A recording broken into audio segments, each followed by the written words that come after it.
Third letter. Until now I've been talking to you of my own country, and you must have thought in the beginning that my tone had changed. In reality, this was not so. It is merely that we didn't give the same meaning to the same words. We no longer speak the same language. Words always take on the color of the deeds or the sacrifices they evoke. And in your country, the word fatherland assumes blind and bloody overtones that make it forever alien to me. Whereas we have put into the same word the flame of an intelligence that makes courage more difficult and gives man complete fulfillment. You have finally understood that my tone has really never changed. The one I used with you before 1939 is the one I am using today. You will probably be more convinced by the confession I am going to make to you. During all the time when we were obstinately and silently serving our country, we never lost sight of an idea and a hope, forever present in us, the idea and the hope of Europe. To be sure, we haven't mentioned Europe for 5 years, but this is because you talk too much of it. And there, too, we were not speaking the same language. Our Europe is not yours. But before telling you what ours is, I want to insist that among the reasons we have for fighting you, they are the same we have for defeating you. There is perhaps none more fundamental than our awareness of having been not only mutilated in our country, wounded in our very flesh, but also divested of our most beautiful images. For you gave the world a hateful and ridiculous version of them. The most painful thing to bear is seeing a mockery made of what one loves, and that idea of Europe that you took from the best among us and distorted has consequently become hard for us to keep alive in all its original force. Hence there is an adjective we have given up writing since you called the army of slavery, quote, European, end of quote, but this is only to preserve jealously the pure meaning it still has for us, which I want to tell you. You speak of Europe, but the difference is that for you, Europe is a property, whereas we feel that we belong to it. You never spoke this way until you lost Africa. That is not the right kind of love. This land on which so many centuries have left their mark is merely an obligatory retreat for you, whereas it has always been our dearest hope. Your too sudden passion is made up of spite and necessity. Such a feeling honors no one, and you can see why no European worthy of the name would accept it. You say Europe, but you think in terms of potential soldiers, granaries, industries brought to heel, intelligence under control. Am I going too far? But at least I know that when you say Europe, even in your best moments, when you let yourselves be carried away by your own lies, you cannot keep yourselves from thinking of a cohort of docile nations led by a lordly Germany toward a fabulous and bloody future.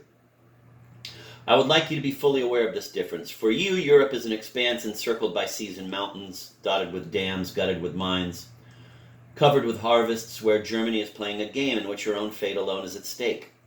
But for us, Europe is a home of the spirit, where for the last 20 centuries the most amazing adventure of the human spirit has been going on. It is the privileged arena in which Western man's struggle against the world, against the gods, against himself is today reaching its climax. As you see, there is no common denominator. Don't worry that I shall use against you the themes of an age-old propaganda. I shall not fall back on the Christian tradition. That is another problem. You have talked too much of it too, and posing as defenders of Rome, you were not afraid to give Christ the kind of publicity he began to be accustomed to the day he received the kiss that marked him for torture. But after all, the Christian tradition is only one of the traditions that made this Europe, and I am not qualified to defend it against you. To do so would require the instinct and inclination of a heart given over to God. You know this is not the case with me. But when I allow myself to think that my country speaks in the name of Europe, and that when we defend one, we are defending both, then I too have my tradition.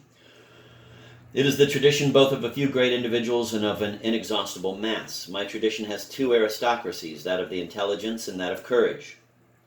It has its intellectual leaders and its innumerable mass. Now tell me whether this Europe, whose frontiers are the genius of a few and the heart of all its inhabitants, differs from the colored spot you have annexed on temporary maps.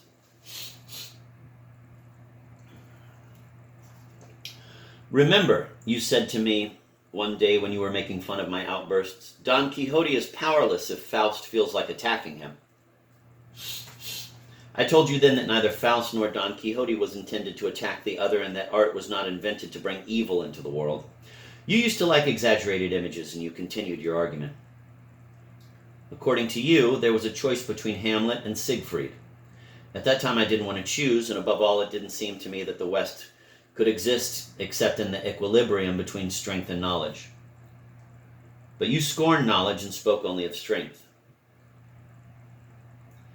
Today I know better what I mean, and I know that even Faust will be of no use to you.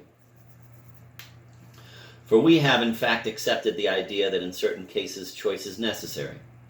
But our choice would be no more important than yours if we had not been aware that any choice was inhuman and that spiritual values could not be separated. Later on we shall be able to bring them together again, and this is something you have never been able to do.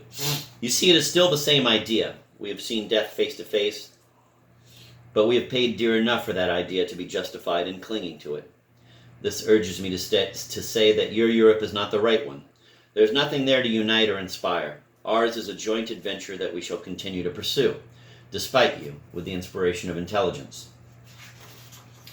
I shan't go much further. Sometimes on a street corner, in the brief intervals of the long struggle that involves us all, I happen to think of all those places in Europe I know well. It is a magnificent land molded by suffering and history. I relive those pilgrimages I once made with all the men of the West, the roses in the cloisters of Florence, the gilded bulbous domes of Krakow, the Radschin and its dead places, the contorted statues of the Charles Bridge under the Ultava, the delicate gardens of Salzburg, all those flowers and stones, those hills and those landscapes where men's time and the world's time have mingled old trees and monuments. My memory has fused together such superimposed images to make a single face, which is the face of my true native land, and then I feel a pang when I think that for years now your shadow has been cast over that vital, tortured face. Yet some of those places are ones that you and I saw together. It never occurred to me then that someday we should have to liberate them from you, and even now at certain moments of rage and despair, I am occasionally sorry that the roses continue to grow in the cloister of San Marco and the pigeons drop in clusters from the Cathedral of Salzburg, and the red geraniums grow tirelessly in the little cemeteries of Silesia. But at other moments, and they are the only ones that count, I delight in this, for all those landscapes, those flowers, and those plowed fields. The oldest of lands show you every spring that there are things you cannot choke in blood. That is the image on which I can close. It would not be enough for me to think that all the great shades of the West and that 30 nations were on our side. I could not do without the soil. And so I know that everything in Europe, both landscape and spirit, calmly negates you without feeling any rash hatred, but with the calm strength of victory. The weapons the European spirit can use against you are the same as reside in this soil, constantly reawakening in blossoms and harvests. The battle we are waging is sure of victory because it is as obstinate as spring. And finally, I know that all will not be over when you are crushed. Europe will still have to be established. It always has to be established. But at least it will still be Europe. In other words, what I have just written you, nothing will be lost. Just imagine what we are now, sure of our reasons, in love with our country, carried along by all Europe and neatly balanced between sacrifice and our longing for happiness. Between the sword and the spirit, I tell you once more because I must tell you. I tell you because it is the truth and because it will show you the progress my country and I have made since the time of our friendship. Henceforth, we have a superiority that will destroy you. April 1944.